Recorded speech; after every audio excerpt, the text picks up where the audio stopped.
Salut, te voici actuellement sur la chaîne YouTube Snapstar. Sur cette chaîne, tu retrouveras tous les plus gros clashs de Snapchat et tous les plus gros buzz du moment. Surtout, n'hésite pas à t'abonner tout en activant la cloche des notifications pour ne rien rater du contenu exclusif de cette chaîne. Et oui, sur cette chaîne, tu retrouveras du contenu qui n'est disponible nulle part ailleurs. Sur ce, je te laisse avec la vidéo. Bon visionnage. Comme vous avez pu le remarquer en regardant le titre et la miniature de cette vidéo, aujourd'hui nous allons essentiellement parler de Carla Moreau et de Nabil El Moudni. Vous devez certainement tous la connaître. Carla, c'est une star de la télé-réalité française et Nabil, c'est un blogueur. Comme vous le savez, Nabil est très bien renseigné sur le milieu de la sorcellerie et il n'a pas hésité à dénigrer Carla Moreau. Dans cette vidéo, le célèbre blogueur est furieux et il a décidé de s'en prendre une nouvelle fois à elle en balançant de nombreuses preuves. En effet, il n'a clairement pas du tout mâché ses mots et il l'a ridiculisé devant toute la France. Je vous laisse sans plus tarder avec toutes ces explications et pensez que vous pouvez nous suivre sur TikTok, le lien est dans la description de cette vidéo. La famille, pour finir sur mon raisonnement, par exemple, je vais te donner un autre exemple mais qui a rien à voir. Chez TF1, il y a énormément d'animateurs, il y a énormément de personnes qui travaillent. C'est fréquent, ça peut arriver que quand un animateur arrête de travailler pour TF1 ou qu'il part pour une autre chaîne, etc., son contrat est terminé, il va signer une clause de confidentialité. Une clause de confidentialité qui l'oblige à taire tout ce qu'il a entendu et tout ce qu'il a vu là-bas dans les locaux. Mais en contrepartie de sa clause de confidentialité, bien sûr qu'il est rémunéré. C'est normal. Un contrat ne va jamais que dans un sens. Donc ce sont des accords, des protocoles de confidentialité, ce ne sont pas de l'extorsion de fonds. Enfin, le patron de TF1, il va pas dire mon animateur, j'ai dû lui le payer parce que sinon il allait parler de ce qu'il a entendu à son nouveau employeur ou non, pas du tout. De même que là, ils peuvent pas dire moi de base, je leur ai pas dit donnez-moi de l'argent ou je sors les trucs, ça c'est de l'extorsion de fonds. Moi tout ce que j'ai fait, c'est vouloir sortir avec ma société de presse digitale les informations que j'avais. Ils l'ont su, ils ont tout fait pour le bloquer. Ils m'ont envoyé des gens, ils m'ont menacé, c'est eux qui m'ont menacé. Rendez-vous compte à quel point on marche sur la tête. C'est eux qui m'ont envoyé des photos de ma mère en train de sortir de chez elle. C'est eux qui m'ont fait des vraies menaces. On va te couper la tête, etc., etc. Et quand ils ont vu que ça n'a pas marché, ils m'ont proposé d'abord un contrat pour être l'agent de Carla ou le styliste. Je leur ai dit non, jamais de la vie. Et comme ça, oui, non, mais tu le fais pas vraiment, mais comme ça nous permet de nous justifier contre. Je leur ai dit non. Puis après, mes avocats et ses avocats sont tombés sur cet accord-là, un protocole de confidentialité. Et le pire dans tout ça, c'est que je n'ai pas été payé. C'est l'argent qu'ils m'ont fait perdre. Vous vous rendez compte? C'était mon dû. Oh, je l'ai justifié avec un contrat. Je leur ai montré, regardez, j'avais un contrat de temps que vous m'avez fait perdre à telle date, de telle date à telle date. Donc ils m'ont juste remboursé cette somme, ok? Et croyez-moi que si j'avais à ce moment-là, c'était plus dans mon intérêt de ne pas le faire et de tout sortir. J'aurais sûrement généré beaucoup plus. Donc toutes les personnes qui me jugent en me disant « Oh mais en fait t'es un vendu, oh mais t'as fait de l'extorsion », croyez-moi que pour même pas un centième de la somme, vous l'auriez fait.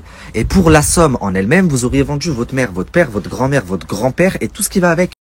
Attention à Team Nabilfix, je parle pas à tout le monde, hein, je parle aux gens qui jugent, qui critiquent, qui me suivent même pas, qui viennent de la team à Carla et qui parlent sans savoir. J'ai l'impression d'avoir des moutons en face de moi. T'as beau leur montrer tout, ils sont Par contre, avec d'autres personnes, je sais que ça s'est passé complètement différemment. Je sais qu'avec une personne, ça s'est passé dans un sac de sport, deux scooters qui se sont croisés, un scooter qui a remis le sac à l'autre. Je sais que elle doit aussi beaucoup d'argent à quelqu'un qui a un mec en prison et que elle avait pareil, elle pouvait plus le rembourser, donc elle a commencé à demander à des copines, etc. À vouloir sortir des liquidités et je sais qu'avec une autre personne, il me semble, avec sa voyante, elle a eu un protocole à peu près similaire que le mien, sauf que elle c'était pas de société à société, donc au final je sais même pas si c'était très.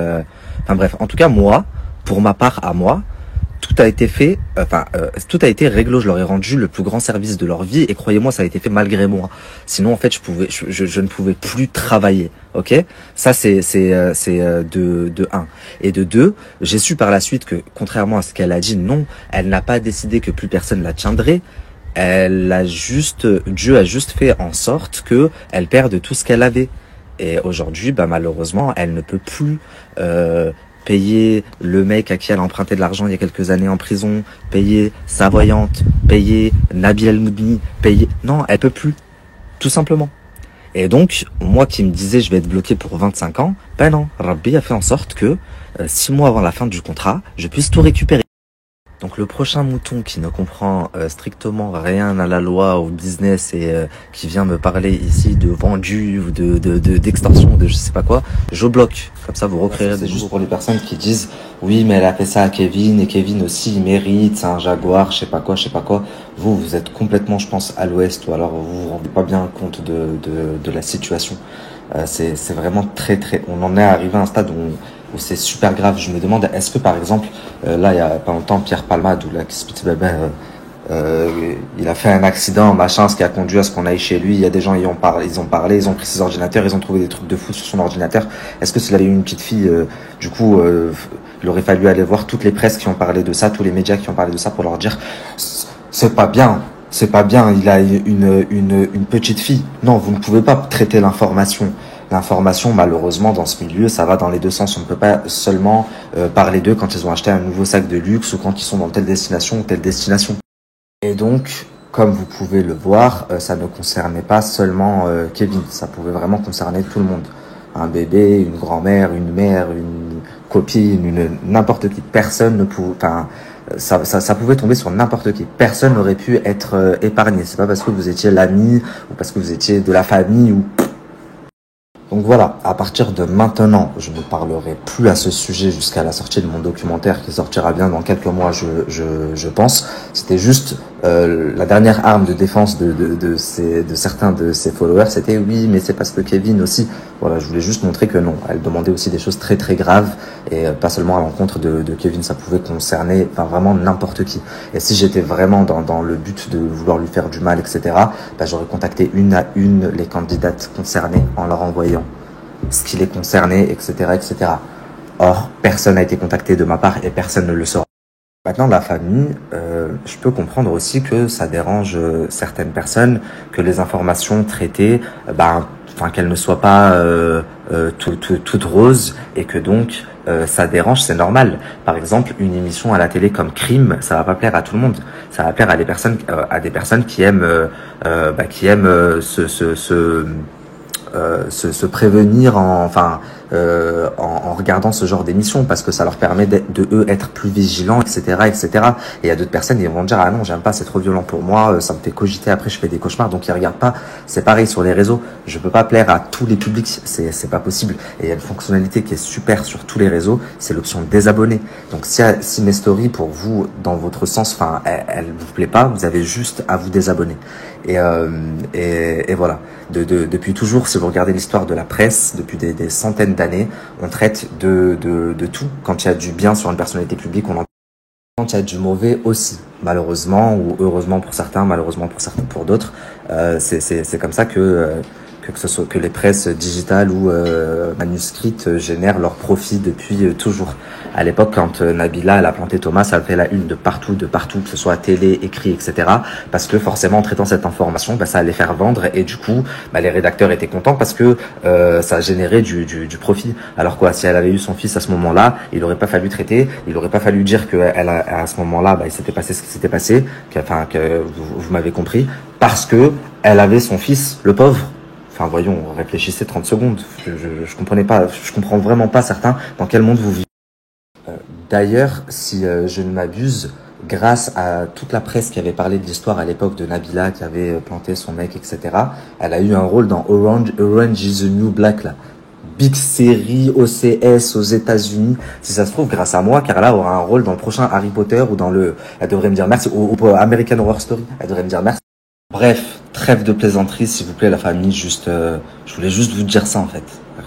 Pour les quelques personnes, bien sûr, parce que c'est une minorité, hein. La majorité, il y a juste à voir sur à peu près l'ensemble des réseaux. Mais pour cette minorité, vraiment, j'ai de la peine.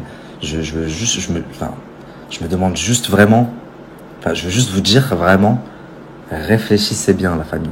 Si Pierre Palmade, dans ce cas-là, Pierre Palmade, les vidéos, les photos bizarres là d'enfants qu'on a retrouvées sur son ordi, si j'ai bien suivi, puisqu'elle date d'il y a quelques années et qu'on peut supposer que peut-être il y a quelques années il avait une surconsommation de drogue, mais que maintenant plus maintenant, donc ce n'est plus la même personne, donc alors il faut pas le condamner, donc il faut pas en parler. Enfin, vous avez vraiment une logique qui marche que en un sens, quand ça vous arrange.